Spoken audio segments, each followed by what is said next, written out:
नमस्कार, मैं हूं विजय श्री और स्वागत है आपका सियासत नगरी में। महाराष्ट्र चुनावों की घड़ी नजदीक आ चुकी है और एक सवाल सबकी जुबां पर है, महायुति की सरकार बनने पर अगला मुख्यमंत्री कौन होगा। यह सवाल अब और भी गर्म हो गया है, खासकर जब केंद्रीय गृह मंत्री अमित शाह ने इस मुद्दे पर एक ऐसा बयान दिया जो राजनीतिक गलियारों में हलचल मचाने के लिए काफी था। क्या उनका बयान देवेंद्र फडणवीस के मुख्यमंत्री बनने के संकेत दे रहा है या फिर कुछ और उलटफेर होने वाला है? आइए जानते हैं इस बयान के पीछे की राजनीति और महाराष्ट्र की सियासी सस्पेंस को। शुक्रवार को अमित शाह महाराष्ट्र के शिराला में एक चुनावी सभा को संबोधित कर रहे थे। जब उन्होंने महायुति के चुनावी प्रचार के दौरान जो कुछ कहा, उसने सियासी हलकों में हलचल मचा दी। शाह ने वोटरों से अपील करते हुए कहा, महायुति को जिताएं, देवेंद्र फडणवीस को जिताएं। और बस यही वाक्य था जिसने महाराष्ट्र की राजनीति में सीएम पद को लेकर नए कयासों को जन्म दे दिया।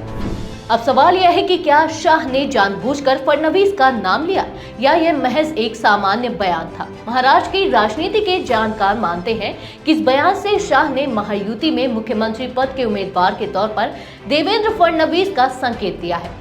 हालांकि देवेंद्र फडणवीस खुद इस पर साफ कह चुके हैं कि चुनाव परिणाम के बाद पार्टी और गठबंधन के बड़े नेता ही इस पर फैसला करेंगे। तो क्या अमित शाह ने फडणवीस को सीएम फेस के रूप में पेश किया है या सिर्फ चुनावी प्रचार का हिस्सा था यह बयान? इस पर सस्पेंस कायम है। इस बयान के बाद महायुति में शामिल शिवसेना और एनसीपी के नेताओं ने भी अपनी प्रतिक्रिया दी है। शिवसेना के नेता राहुल शेवाले ने कहा है कि अमित शाह का बयान बीजेपी के वरिष्ठ नेता के तौर पर था और चूंकि महायुति में कई दल एक साथ चुनाव लड़ रहे हैं, इसलिए सीएम फेस का फैसला चुनाव परिणाम के बाद किया जाएगा।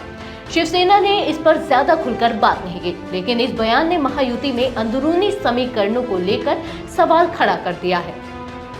वहीं एनसीपी के नेता प्रफुल्ल पटेल ने सधी हुई प्रतिक्रिया दी है। उनका कहना था कि सीएम पद पर फैसला तीनों दलों के संख्या बल और सहमति के आधार पर लिया जाएगा।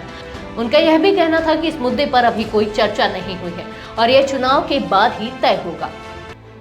इस बीच अमित शाह ने महाविकास अघाड़ी की ओर भी तीखा वार किया। शिराला में अपने भाषण में शाह ने शरद पवार से लेकर उद्धव ठाकरे तक पर निशाना साधा। उन्होंने कहा कि महाविकास अघाड़ी सरकार ने नागपंचमी के पारंपरिक उत्सव को रोक दिया था, लेकिन अगर महायुति सरकार आई तो इसे पहले की तरह मनाया जाएगा।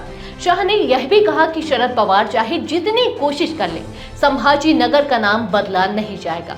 उनके मुताबिक कर्नाटक सरकार ने किसानों की जमीन वक्फ बोर्ड को दे दी है, लेकिन महाराष्ट्र में अगर महायुति की सरकार बनी तो किसानों की जमीन वापस की जाएगी। अमित शाह के बयान के बाद सीएम पद को लेकर जो सस्पेंस था वह और गहरा हो गया है। महायुति का चेहरा कौन होगा, यह सवाल अब महाराष्ट्र चुनाव के परिणामों तक नहीं बल्कि इससे पहले ही सुर्खियों में आ चुका है।